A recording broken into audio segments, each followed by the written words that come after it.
எல்லாருக்கும் வணக்கங்க. இன்னைக்கு நம்ம பார்க்க போறது சிங்கம் படத்துடைய கதை சுருக்கம் தான். இந்த படம் மே 28, 2010ல ரிலீஸ் ஆனுச்சு. இந்த படத்துடைய director Hari, music director Devi Sri Prasad.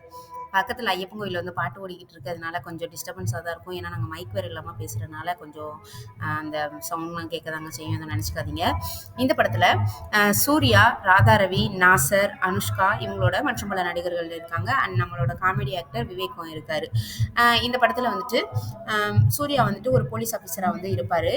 அவர் வந்து கொஞ்சம் திறமையா செயல்படுறனால அவருக்கு வந்துட்டு ஹையர் போஸ்டிங்லாம் போட்டு குடுத்துருப்பாங்க. சின்ன வயசுலயே ஒரு ஹையர் போஸ்டிங் வாங்குன ஒரு போலீஸா இந்த படத்துல இருப்பாரு.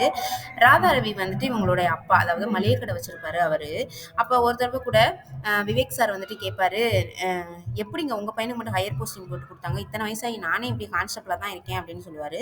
உடனே அவர் வந்துட்டு ஃபோன் எடுத்துட்டு கடைக்கு அடிச்சு, "உளுந்து எவ்வளோ இருக்குன்னு கேளு" அப்படின்னு சொல்லிட்டு கேட்க சொல்லுவாரு. ஃபோன் அடிச்சு உளுந்து எவ்வளோ இருக்கு? அப்படி ஒண்ணு ஒண்ணா கேட்டுக்கிட்டே இருப்பாரு. வண்டி எப்போ லாரி எப்போ வருதுன்னு கேளு, எத்தனை மணிக்கு வரும்னு கேளு, எத்தனை சாக்கு இறக்குன்னு கேளு, இப்படி கேட்டுட்டே இருப்பாரு. அப்படி ஒன்னொன்னுக்கும் 10 ஃபோன் அடிச்சுட்டே இருப்பாரு. அப்போ சூர்யா வருவாரு. வந்தோடனே, "எப்பா உளுந்து வந்துருச்சான்னு கேளுவேன்ப்பா" அப்படின்னோடனே அவர் கடைக்கு ஃபோன் அடிச்சு, "உளுந்து எப்போ வரும், எத்தனை மணிக்கு வரும், லாரி எத்தனை வருது, எத்தனை மூட்டை இறக்கும்" அப்படின்னு சொல்லிட்டு ஒரே இதில் கேட்டுவாரு. அப்பதான் ராதாரவி சொல்லுவாரு, "இப்ப தெரியுதா அவன் எப்படி ஹையர் போஸ்டிங் வாங்குனான், நீ ஏன் இன்னும் கான்ஸ்டபிளா இருக்க" அப்படின்னு சொல்லிட்டு. அதாவது நம்ம செயல்படுற விதம் வந்து கொஞ்சம் அட்வான்ஸா இருந்தா மட்டும்தான் கொஞ்சம் நம்ம வாழ்க்கையில வந்து முன்னேறி போக முடியும் அப்படின்ற மாதிரி ஒரு சீன் தான் அது. இதுல ஹீரோயின் வந்து அனுஷ்கா இருக்காங்க. சூர்யா வந்துட்டு போலீஸ் ஆஃபீஸரா அவருடைய கிராமத்திலேயே வந்து இருப்பாரு. அப்ப பாத்தீங்கன்னா அனுஷ்கா வந்து அவங்க கிராமத்துக்கு அவங்க பாட்டி வீட்டுக்கு வந்திருப்பாங்க. வந்திருக்கும்போது சும்மா வேஷம் போட்டு பயமுறுத்தலாம் மக்கள் எல்லாரையும் அப்படின்னு சொல்லிட்டு புலி வேஷம் மாதிரி போட்டுக்கிட்டு ஊர்ல உள்ள அம்புட்டு பேரும் ஓடிக்கிட்டு இருப்பாங்க, துரத்திக்கிட்டு இருப்பாங்க இவங்க. அப்போ வந்து சூர்யா புலி புலி புலின்னு சொன்னோன்னே துப்பாக்கி எடுத்துட்டு துரத்திக்கிட்டு ஓடுவாரு. பாத்தீங்கன்னா அது வந்து புலி இல்ல, ஒரு யாரோ ஒருத்தவங்க வேஷம் போட்டிருக்காங்க அப்படின்னு தெரிஞ்சு போயிடும். தெரிஞ்சோடனே டக்குன்னு முன்னாடி போய் நின்னுட்டு சொத்துன்னு ஒரு அறை விட்டுருவாரு. அப்ப பாத்தீங்கன்னா அவங்க முகமுடிய கழட்டினோன்னு தான் தெரியும் அது வந்து ஒரு பொம்பளை அப்படின்னு சொல்லிட்டு. இவர் ரொம்பவே ஒரு மாதிரி இதாயிருவாரு, கில்ட் ஆயிருவாரு, ஒரு பொண்ணை போய் கை நீட்டி அடிச்சிட்டோமே அப்படின்னு சொல்லிட்டு. ஆனா திட்டிட்டு வந்துருவாரு, "அறிவு இருக்கா உனக்கு, புலி வேஷம் போட்டு தெரியல, யாராவது வேல் கம்பு வச்சு குத்திருந்தாங்கன்னா என்ன பண்ணுவேன், நானே துப்பாக்கி வச்சு சுட்டிருந்தேன்னா என்ன பண்ணுவேன், அறிவு இருக்கா உனக்கு" அப்படின்னு சொல்லி திட்டி அனுப்பி விட்டுருவாரு. அவரோட அனுஷ்காவும் போயிடுவாங்க அறை வாங்கிட்டு. ஆனா அறை வாங்கிட்டு போயிட்டு சும்மா இருக்க மாட்டாங்க. அவங்க தங்கச்சி வந்து பிரியா இருக்காங்க இல்லையா, அவங்க நடிச்சிருப்பாங்க அட்லி பிரியா. அவங்கள்ட்ட போயிட்டு சொல்லுவாங்க, "என்னை அவர் கை நீட்டி அடிச்சிட்டாரு பொம்பளைன்னு கூட பார்க்காம, அதே மாதிரி நானும் அவருடைய கன்னத்துல அறையணும்" அப்படின்னு சொல்லுவாங்க. அப்ப கூட இருக்கிற அவங்க வீட்டுல வேலை செய்யற ஒருத்தவங்க வந்து சொல்லுவாங்க, "ஏமா போலீஸ்காரனை போய் அடிக்கிறேன்னு சொல்ற, அறிவு இருக்காமா உனக்கு" அப்படின்னு சொல்லி கேட்பாங்க. "அதெல்லாம் முடியாது, நான் அடிக்கணும், அதுக்கு நீ தான் எனக்கு ஹெல்ப் பண்ணணும்" அப்படின்னு சொல்லியிருப்பாங்க. இப்படி இவங்க வந்து பிளான் பண்ணிட்டு இருப்பாங்க. ஆனா சூர்யா அப்போ வந்து வீட்டுல போயிட்டு, "ஐயோ பொம்பளை பிள்ளை போய் கை நீட்டி அடிச்சிட்டோமே" அப்படின்னு சொல்லிட்டு அவரை ஃபீல் பண்ணிக்கிட்டு இருப்பாரு. அப்ப கோயிலுக்கு போயிருக்கும்போது கூட சூர்யா வந்து சாமி கும்பிட்டுட்டு இப்படி இது பண்ணும்போது டபக்குன்னு அறையலாம் அப்படின்னு சொல்லிட்டு கையை நீட்டுவாங்க. அதுக்குள்ள அவர் குனிஞ்சதை எடுக்க போவாரு. டக்குன்னு அந்த கூட வேலை பார்க்குறாருன்னு சொன்னோம் இல்லையா, அவங்க வீட்டில் அவர் கன்னத்துல அரைஞ்சிருவாங்க. இப்படி ஒவ்வொரு தடவையும் மிஸ் ஆகிக்கிட்டே இருக்கும்.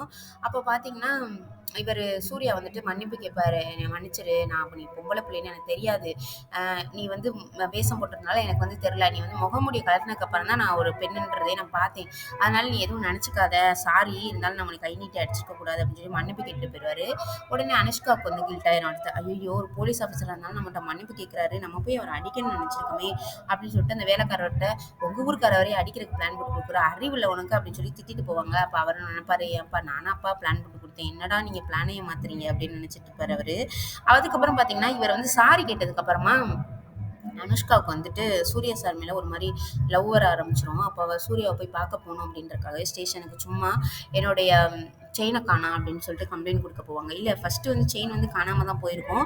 அப்போ போய் போலீஸ் ஸ்டேஷனில் போய் கம்ப்ளைண்ட் கொடுக்கலாம் அப்படின்னு சொல்லிட்டு போகும்போது அவர் வந்து கேட்பாரு, நீங்கள் வந்து ட்ரெஸ்ஸை வந்து இப்படி தலைகீழ எப்படி கழட்டினீங்கன்னா இப்படி கழட்டினீங்கன்னு சொல்லி கேட்பாரு. அப்போ வந்து அவங்க வந்து இப்படி தான் கழட்டினேன் அப்படின்னு சொல்லும்போது, அப்போ அதில் தான் இருக்கும், போய் பாருங்க அப்படின்னு சொல்லிடுவாரு. போய் பார்த்தா அதில் தான் செயின் இருக்கும். உடனே எக்ஸ்ட்ரா வந்து லவ் வந்துடும் அனுஷ்காவுக்கு.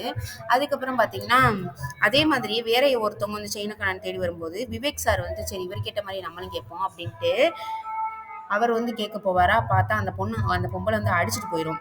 "என்னடா இது, ஹீரோ கேட்டா மட்டும் சிரிச்சுக்கிட்டு போறாங்க, நம்ம கேட்டா மட்டும் அடிக்கிறாங்க" அப்படின்பாரு விவேக் சார்.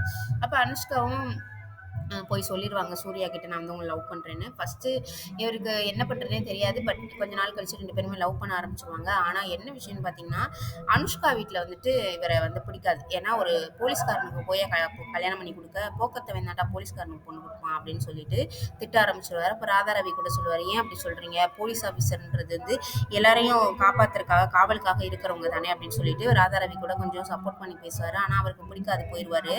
அதோட சென்னைக்கு தன்னோட பொண்ண வந்து கூட்டிட்டு போயிருவாரு. இதுல என்னன்னு பாத்தீங்கன்னா, சூர்யாவுக்கு வந்து இன்னும் கொஞ்சம் ஹையர் போஸ்டிங் போட்டு சென்னைக்கு அனுப்பி விட்டுருவாங்க. எதுக்குன்னு பாத்தீங்கன்னா, அங்க பிரகாஷ் ராஜ் இருக்காரு இல்லையா? அவர் தான் வில்லன்.